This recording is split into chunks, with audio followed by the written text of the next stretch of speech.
역대하 9장. 스바의 여왕이 솔로몬의 명성을 듣고 여러 가지 어려운 질문으로 그를 시험하려 보려고 예루살렘으로 그를 찾아왔다. 그는 많은 수행원을 데리고 또 여러 가지 향료와 많은 금과 보석들을 낙타에 싣고 왔다. 그는 솔로몬에게 이르자 마음속에 품고 있는 온갖 것들을 다 물어보았다. 솔로몬은 여왕이 묻는 모든 물음에 척척 대답하였다. 솔로몬이 몰라서 여왕에게 대답하지 못한 것은 하나도 없었다. 스바의 여왕은 솔로몬이 온갖 지혜를 갖추고 있는 것을 확인하고 그가 지은 궁전을 두루 살펴보고 또 왕의 상에 오른 요리와 신하들이 둘러앉은 모습과 그의 관리들이 일하는 모습과 그들이 입은 제복과 술잔을 받들어 올리는 시종들과 그들이 입은 제복과 주님의 성전에서 드리는 번제물을 보고 나서 넋을 잃었다. 여왕이 왕에게 말하였다. 임금님께서 이루신 업적과 임금님의 지혜에 관한 소문을 내가 내 나라에서 이미 들었지만 와서 보니 과연 들은 소문이 모두 사실입니다. 내가 여기 오기 전까지는 그 소문을 믿지 못하였는데 내 눈으로 직접 확인하고 보니 오히려 내가 들은 소문은 사실의 절반도 안 되는 것 같습니다. 임금님께서는 내가 들은 소문보다 훨씬 뛰어나신 분이십니다. 임금님의 백성은 참으로 행복한 사람들입니다. 임금님 앞에 서서 늘 임금님의 지혜를 배우는 임금님의 신하들 또한 참으로 행복하다 아니할 수 없습니다. 주 임금님의 하나님께 찬양을 드립니다. 하나님께서는 임금을 좋아하셔서 임금님을 그의 보좌에 앉히시고 주 하나님을 받드는 왕으로 삼으셨습니다. 임금님의 하나님께서는 이스라엘을 사랑하셔서 그들을 영원히 굳게 세우시려고 임금님을 그들 위에 왕으로 세우시고 공평과 정의로 다스리게 하셨습니다. 그런 다음에 여왕은 금 120달란트와 아주 많은 향료와 보석을 왕에게 선사하였다. 솔로몬 왕은 스바의 여왕에게서 받은 만큼 그렇게 많은 향료를 다시는 어느 누구에게서도 더 받아본 일이 없다. 히람의 일꾼들과 솔로몬의 일꾼들도 오빌에서 금을 실어왔다. 그들은 백단목과 보석도 가져왔다. 왕은 이 백단목으로 주님의 성전과 왕궁의 계단을 만들고 합창 단원이 쓸 수금과 검은고를 만들었다. 이와 같이 백단목은 일찍이 유다 땅에서는 본 일이 없었다. 솔로몬 왕은 스바의 여왕이 가져온 것보다 더 많이 주었을 뿐만 아니라 여왕이 요구하는 대로 가지고 싶어 하는 것은 모두 주었다. 여왕은 신하들과 함께 자기의 나라로 돌아갔다. 해마다 솔로몬에게 들어오는 금의 무게가 666달란트나 되었다. 이 밖에도 관세 수입과 외국과의 무역에서 벌어들인 것이 있고 아라비아의 모든 왕들과 국내의 지방 장관들이 보내오는 금도 있었다. 솔로몬 왕은 금을 두드려 펴서 입힌 큰 방패를 200개나 만들었는데 방패 하나에 들어간 금만 해도 600세겔이나 되었다. 그는 또 금을 두드려 펴서 입힌 작은 방패를 300개 만들었는데 그 방패 하나에 들어간 금은 300세겔이었다. 왕은 이 방패들을 레바논 숲풀 궁에 두었다. 왕은 또 상아로 큰 보좌를 만들고 겉에 순금을 입혔다. 그 보좌로 오르는 층계는 계단이 6이었으며 보좌에 붙은 발 받침대는 금으로 만든 것이었다. 앉는 자리 양쪽에는 팔걸이가 있고 팔걸이 양 옆에는 사자상이 하나씩 서 있었다. 6개의 계단 양쪽에도 각각 6개씩 12개의 사자상이 서 있었다. 일찍이 어느 나라에서도 이렇게는 만들지 못하였다. 솔로몬 왕이 마시는 데 쓰는 모든 그릇은 금으로 되어 있었고 레바논 숲풀 궁에 있는 그릇도 모두 순금으로 만든 것이었다. 솔로몬 시대에는 은은 귀금속 축에 들지도 못하였다. 왕의 배들은 히람의 일꾼들을 태우고 다시스로 다니며 새해마다 한 번씩 금과 은과 상아와 원숭이와 공작새들을 실어오곤 하였다. 솔로몬 왕은 재산에 있어서나 지혜에 있어서나 이 세상의 어떤 왕보다 훨씬 뛰어났다. 그래서 세상의 모든 왕들은 솔로몬을 직접 만나서 하나님께서 그의 마음속에 넣어주신 지혜의 말을 들으려고 하였다. 그리하여 그들은 각자 은그릇과 금그릇과 옷과 갑옷과 향료와 말과 노새를 예물로 가지고 왔는데 해마다 이런 사람들의 방문이 그치지 않았다. 병거 끄는 말을 메어두는 마구간만 하더라도 솔로몬이 가지고 있던 것이 4,000칸이나 되었다. 기병은 12,000명에 이르렀다. 솔로몬은 그들을 병거 주둔 성과 왕이 있는 예루살렘에다가 나누어서 배치하였다. 그는 유프라테스 강에서부터 블레셋 영토에 이르기까지 또 이집트의 국경에 이르기까지 모든 왕을 다스렸다. 왕의 덕분에 예루살렘에는 은이 돌처럼 흔하였고 백향목은 세펠라 평원지대의 뽕나무만큼이나 많았다. 솔로몬은 이집트에서 그리고 다른 모든 나라에서 군마를 사들였다. 솔로몬의 나머지 행적은 처음부터 끝까지 나단 예언자의 역사책과 실로 사람 아히야의 예언서와 이도 선견자의 묵시록 곧 이도가 느밧의 아들 여로보암에 대하여 쓴 책에 기록되어 있다. 솔로몬은 예루살렘에서 40해 동안 온 이스라엘을 다스렸다. 솔로몬은 죽어서 그의 아버지 다윗의 성에 묻혔다. 그의 아들 르호보암이 그의 뒤를 이어 왕이 되었다. 유다서 1장. 예수 그리스도의 종이요 야고보의 동생인 유다가 부르심을 받은 사람들 곧 하나님 아버지께서 사랑하시고 예수 그리스도께서 지켜주시는 이들에게 이 편지를 씁니다. 자비와 평화와 사랑이 여러분에게 가득하기를 빕니다. 사랑하는 여러분, 나는 여러분에게 우리가 함께 가진 구원에 관해서 편지를 써 보내려고 여러 가지로 애쓰고 있었습니다. 그러던 참에 나는 이제 여러분에게 성도들이 단번에 받은 그 믿음을 지키기 위하여 싸우라고 권하는 편지를 당장 써야 할 필요가 생겼습니다. 몇몇 사람이 몰래 숨어들었기 때문입니다.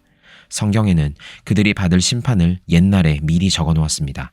그들은 경건하지 못한 자들로서 우리 하나님의 은혜를 방종거리로 만들고 오직 한 분이신 지배자요 우리의 주님이신 예수 그리스도를 부인하는 자들입니다. 여러분이 이미 다 알겠지만 내가 다시 여러분의 기억을 일깨워 드리려는 것은 이것입니다. 주님께서는 백성을 이집트에서 한 번에 구원해 내시고서 그 다음에는 믿지 않는 자들을 멸하셨습니다. 또 그는 자기들의 통치 영역에 머물지 않고 그 거처를 떠난 천사들을 그 큰 날의 심판에 붙이시려고 영원한 사슬로 메어서 어둠에 가두어 두셨습니다. 그리고 소돔과 고모라와 그 주위의 성들도 그들과 마찬가지로 음란함에 빠져서 딴 육체를 쫓았기 때문에 영원한 불의 형벌을 받아 사람들에게 본보기가 되었습니다. 마찬가지로 이 사람들도 꿈꾸면서 육체를 더럽히며 권위를 업신여기며 영광스러운 존재들을 모독하고 있습니다. 천사장 미가엘은 모세의 시체를 놓고 악마와 다투면서 논쟁을 할 때에 차마 모욕적인 말로 단죄하지 못하고 주님께서 너를 꾸짖으시기를 바란다 이렇게만 말하였습니다. 그런데 이 사람들은 무엇이든지 자기들이 깨닫지 못하는 것은 욕합니다. 그들은 이성이 없는 짐승들처럼 본능으로 아는 것 바로 그 일로 멸망합니다. 그들에게 화가 있습니다. 그들은 가인의 길을 걸었으며 삭슬 발아서 발람의 그릇된 길에 빠져들었으며 고라의 반역을 따르다가 망하였습니다. 이 사람들은 함께 먹을 때에 자기 배만 불리면서 겁없이 먹어대므로 여러분의 애찬을 망치는 암초입니다. 그들은 바람에 밀려다니면서 비를 내리지 않는 구름이요 가을이 되어도 열매 하나 없이 죽고 또 죽어서 뿌리째 뽑힌 나무요 자기들의 수치를 거품처럼 뿜어 올리는 거친 바다 물결이요 길 잃고 떠도는 별들입니다. 짙은 어두움이 그들에게 영원히 마련되어 있습니다. 이런 사람들을 두고 아담의 7대손 에녹은 이렇게 예언하였습니다. 보아라, 주님께서 수만 명이나 되는 거룩한 천사들을 거느리고 오셨으니 이것은 모든 사람을 심판하시고 모든 불경건한 자들이 저지른 온갖 불경건한 행실과 또 불경건한 죄인들이 주님을 거슬러서 말한 모든 거친 말을 들추어내서 그들을 단죄하시려는 것이다. 이들은 불만에 쌓여서 불평을 늘어놓는 사람들이요 자기들의 욕심대로 사는 사람들입니다. 그들은 입으로 허풍을 떨다가도 이익을 챙기기 위해서는 남에게 아첨을 합니다. 사랑하는 여러분, 여러분은 우리 주 예수 그리스도의 사도들이 예고한 그 말을 기억하십시오. 그들은 여러분에게 말하기를 마지막 때에는 여러분을 조롱하는 자들이 나타나서 자기들의 경건하지 못한 욕정을 따라 살 것입니다 하였습니다. 이 사람들은 분열을 일으키는 자들이며 성령을 받지 않고 본능대로 사는 자들입니다. 그러나 사랑하는 여러분, 여러분은 가장 거룩한 여러분의 믿음을 터로 삼아서 자기를 건축하고 성령으로 기도하십시오. 하나님의 사랑 안에 머무르면서 자기를 지키고 영생으로 인도하는 우리 주 예수 그리스도의 자비를 기다리십시오. 의심을 하는 사람들을 동정하십시오. 또 어떤 부류의 사람들에 대해서는 그들을 불에서 끌어내어 구원해 주십시오. 또 어떤 부류의 사람들에 대해서는 그들을 두려운 마음으로 동정하되 그 살에 닿아서 더럽혀진 속옷까지도 미워하십시오. 여러분을 넘어지지 않게 지켜주시고 여러분을 흠이 없는 사람으로 자기의 영광 앞에 기쁘게 나서게 하실 능력을 가지신 분, 곧 우리의 구주이시며 오직 한 분이신 하나님께 영광과 위엄과 주권과 권세가 우리 주 예수 그리스도로 말미암아 영원 전에와 이제와 영원까지 있기를 빕니다. 아멘. 스바냐 1장. 아몬의 아들 유다 왕 요시야 때에 주님께서 스바냐에게 하신 말씀이다. 그의 아버지는 구시이고 할아버지는 그달리아이고 그 윗대는 아마리아이고 그 윗대는 히스기야이다. 땅 위에 있는 모든 것을 내가 말끔히 쓸어 없애겠다. 나 주의 말이다. 사람도 짐승도 쓸어 없애고 공중의 새도 바다의 고기도 쓸어 없애겠다. 남을 넘어뜨리는 자들과 악한 자들을 거꾸러뜨리며 땅에서 사람의 씨를 말리겠다. 나 주의 말이다. 내가 손을 들어서 유다와 예루살렘의 모든 주민을 치겠다. 이곳에 남아있는 바알 신상을 없애고 이방 제사장을 부르는 그마림이란 이름도 뿌리 뽑겠다. 지붕에서 하늘의 뭇별을 섬기는 자들, 주에게 맹세하고 주를 섬기면서도 밀고물 두고 맹세하는 자들, 주를 등지고 돌아선 자들, 주를 찾지도 않고 아무것도 엽줍지 않는 자들을 내가 없애버리겠다. 주님께서 심판하시는 날이 다가왔으니 주 하나님 앞에서 입을 다물어라. 주님께서는 재물을 잡아 놓으시고서 재물 먹는 사람들을 부르셔서 성결하게 하셨다. 나 주가 재물을 잡는 날이 온다. 내가 대신들과 왕자들과 이방인의 옷을 입은 자들을 벌하겠다. 그날이 오면 문지방을 건너뛰는 자들을 벌하겠다. 폭력과 속임수를 써서 주인의 집을 가득 채운 자들을 내가 벌하겠다. 그날이 오면 물고기 문에서 곡성이, 둘째 구역에서는 울부짖는 소리가, 산 위의 마을에서는 무너지는 소리가 날 것이다. 나 주의 말이다. 막데스에 사는 너희는 슬피 울어라. 장사하는 백성은 다 망하고 돈을 거래하는 자들은 끊어졌다. 그 때가 이르면 내가 등불을 켜들고 예루살렘을 뒤지겠다. 마음속으로 주는 복도 내리지 않고 화도 내리지 않는다고 말하는 술찌꺼기 같은 인간들을 찾아서 벌하겠다. 그들은 재산을 빼앗기고 집도 헐릴 것이다. 그들은 집을 지으나 거기에서 살지 못할 것이며 포도원을 갖구나 포도주를 마시지 못할 것이다. 주님께서 심판하실 그 무서운 날이 다가온다. 득달같이 다가온다. 들어라, 주님의 날에 부르짖는 저 비탄의 소리, 용사가 기운을 잃고 부르짖는 저 절규. 그 날은 주님께서 분노하시는 날이다. 환난과 고통을 겪는 날, 무너지고 부서지는 날, 캄캄하고 어두운 날, 먹구름과 어둠이 뒤덮이는 날이다. 나팔이 울리는 날, 전쟁의 함성이 터지는 날, 견고한 성읍이 무너지는 날, 높이 솟은 망대가 무너지는 날이다. 내가 사람들을 괴롭힐 것이니 그들은 눈먼 사람처럼 더듬거릴 것이다. 이것은 그들이 나 주에게 죄를 지은 탓이다. 그들의 피가 물처럼 흐르고 시체가 오물처럼 널릴 것이다. 사람들이 가지고 있는 은과 금이 그들을 건질 수 없다. 주님께서 분노하시는 날, 주님의 불같은 질투가 온 땅을 활활 태울 것이다. 땅에 사는 모든 사람을 눈 깜짝할 사이에 없애실 것이다. 누가복음 23장. 그들 온 무리가 일어나서 예수를 빌라도 앞으로 끌고 갔다. 그들이 예수를 고발하여 말하기를 우리가 보니 이 사람은 우리 민족을 오도하고 황제에게 세금 바치는 것을 반대하고 자칭 그리스도 곧 왕이라고 하였습니다. 그래서 빌라도가 예수께 물었다. 당신이 유대인의 왕이요? 예수께서 빌라도에게 대답하셨다. 당신이 그렇게 말하고 있소. 빌라도가 대제사장들과 무리들에게 말하였다. 내가 보니 이 사람에게는 아무 죄도 없소. 그러나 그들은 이렇게 주장하였다. 그 사람은 갈릴리에서 시작해서 여기에 이르기까지 온 유대를 누비면서 가르치며 백성을 선동하고 있습니다. 빌라도가 이 말을 듣고서 물었다. 이 사람이 갈릴리 사람이요? 그는 예수가 헤롯의 관할에 속한 것을 알고서 예수를 헤롯에게 보냈는데 마침 그때에 헤롯이 예루살렘에 있었다. 헤롯은 예수를 보고 매우 기뻐하였다. 그는 예수의 소문을 들었으므로 오래전부터 예수를 보고자 하였고 또 그는 예수가 어떤 기적을 일으키는 것을 보고 싶어 하였다. 그래서 그는 예수께 여러 말로 물어보았다. 그러나 예수께서는 그에게 아무 대답도 하지 않으셨다. 그런데 대제사장들과 율법학자들이 곁에 서 있다가 예수를 맹렬하게 고발하였다. 헤롯은 자기 호위병들과 함께 예수를 모욕하고 조롱하였다. 그런 다음에 예수에게 화려한 옷을 입혀서 빌라도에게 도로 보냈다. 헤롯과 빌라도가 전에는 서로 원수였으나 바로 그 날에 서로 친구가 되었다. 빌라도는 대제사장들과 지도자들과 백성을 불러 모아놓고서 그들에게 말하였다. 그대들은 이 사람이 백성을 오도한다고 하여 내게로 끌고 왔으나 보시다시피 내가 그대들 앞에서 친히 신문하여 보았지만 그대들이 고발한 것과 같은 죄목은 아무것도 이 사람에게서 찾지 못하였소.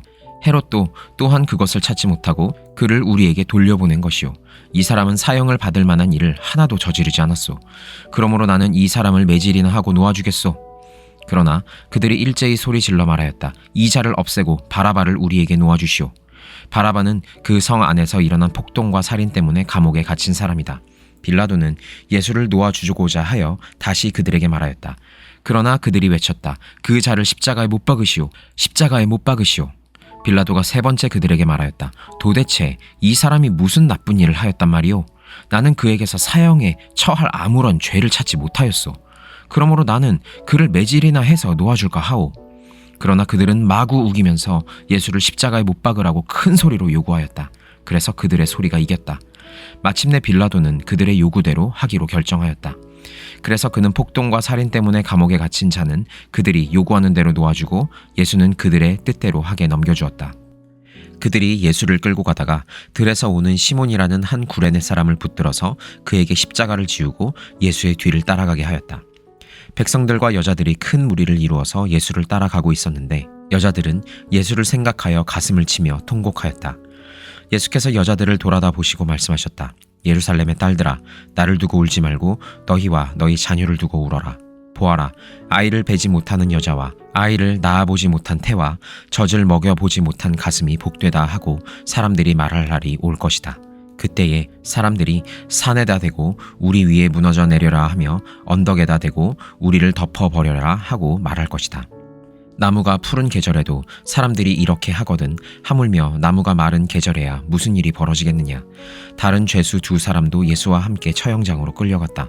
그들은 해골이라 하는 곳에 이르러서 거기서 예수를 십자가에 달고 그 죄수들도 그렇게 하였는데 한 사람은 그의 오른쪽에 한 사람은 그의 왼쪽에 달았다. 그때에 예수께서 말씀하셨다. 아버지, 저 사람들을 용서하여 주십시오. 저 사람들은 자기네가 무슨 일을 하는지를 알지 못합니다. 그들은 제비를 뽑아서 예수의 옷을 나누어 가졌다. 백성은 서서 바라보고 있었고 지도자들은 비웃으며 말하였다. 이 자가 남을 구원하였으니 정말 그가 택하심을 받은 분이라면 자기나 구원하라지. 병정들도 예수를 조롱하였는데 그들은 가까이 가서 그에게 신포도주를 들이대면서 말하였다. 내가 유대인의 왕이라면 너나 구원하여 보아라. 예수의 머리 위에는 이는 유대인의 왕이다 이렇게 쓴 죄패가 붙어 있었다. 예수와 함께 달려있는 죄수 가운데 하나도 그를 모독하며 말하였다. 너는 그리스도가 아니냐? 너와 우리를 구원하여라. 그러나 다른 하나는 그를 꾸짖으며 말하였다. 똑같은 처형을 받고 있는 주제에 너는 하나님이 두렵지도 않느냐? 우리야 우리가 저지른 일 때문에 그에 마땅한 벌을 받고 있으니 당연하지만 이분은 아무것도 잘못한 일이 없다. 그리고 나서 그는 예수께 말하였다. 예수님, 주님이 주님의 나라에 들어가실 때에 나를 기억해 주십시오. 예수께서 그에게 말씀하셨다. 내가 진정으로 내게 말한다. 너는 오늘 나와 함께 낙원에 있을 것이다. 어느덧 낮 12시쯤 되었는데 어둠이 온 땅을 덮어서 오후 3시까지 계속되었다. 해는 빛을 잃고 성전의 휘장은 한가운데가 찢어졌다. 예수께서 큰 소리로 부르짖어 말씀하셨다. 아버지, 내 영혼을 아버지 손에 맡깁니다. 이 말씀을 하시고 그는 숨을 거두셨다. 그런데 백부장은 그 일어난 일을 보고 하나님께 영광을 돌리며 말하였다. 이 사람은 참으로 의로운 사람이었다. 구경하러 모여든 무리도 그 일어난 일을 보고 모두 가슴을 치면서 돌아갔다. 예수를 아는 사람들과 갈릴리에서부터 예수를 따라다닌 여자들은 다 멀찍이 서서 이 일을 지켜보았다. 요셉이라는 사람이 있었는데 그는 공의의 의원이고 착하고 의로운 사람이었다. 이 사람은 의회의 결정과 처사에 찬성하지 않았다. 그는 유대 사람의 고을 아리마대 출신으로 하나님의 나라를 기다리는 사람이었다. 이 사람이 빌라도에게 가서 예수의 시신을 내어달라고 청하였다. 그는 시신을 십자가에서 내려서 삼배로 싼 다음에 바위를 파서 만든 무덤에다가 모셨다.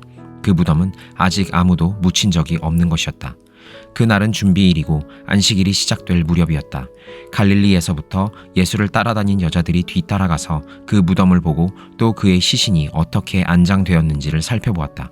그리고 그들은 집에 돌아가서 향료와 향유를 마련하였다. 여인들은 계명대로 안식일에 쉬었다.